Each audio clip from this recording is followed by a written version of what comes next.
Sous une chaleur militante et dans une salle comble, le ton est donné. Face à ses partisans et sympathisants, Paul Hongpè plante le décor, celui d'un pays à la croisée des chemins. Ce qui pointe, ce qui démarre aujourd'hui n'est pas une course de vitesse, mais c'est une course de fond. Bilan des 10 dernières années, critique de la gouvernance actuelle et promesse d'un changement de cap. Au cœur du projet, remettre l'homme au centre du développement. Santé, éducation, pouvoir d'achat. Pour le candidat, l'urgence est sociale.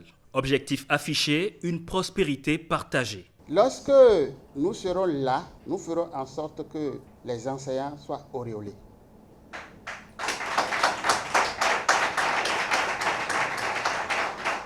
Il n'existera plus la dénomination honteuse de AME.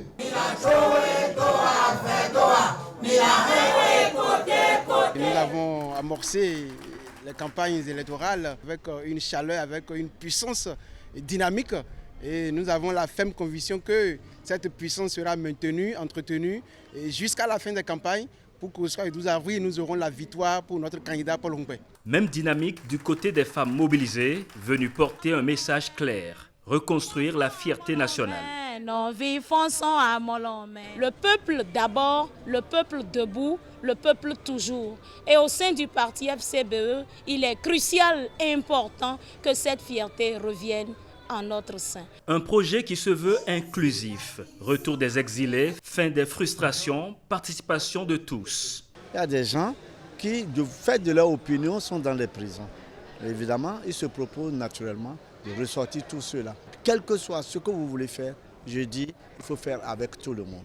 Et c'est ça qui est accrochant au niveau du programme de société de Paul Hongpè. Que tout le monde vienne avec Paul Hongpè pour qu'ensemble on puisse corriger et remettre le pays dans la voie du peuple. Pour nous, il est question d'aller à l'alternance. Nous ne sommes pas pour la continuité.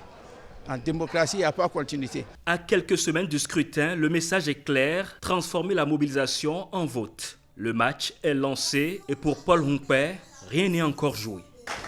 C'est un match sérieux. Si on devrait voter aujourd'hui, c'est que nous sommes gagnants. Oui ou non?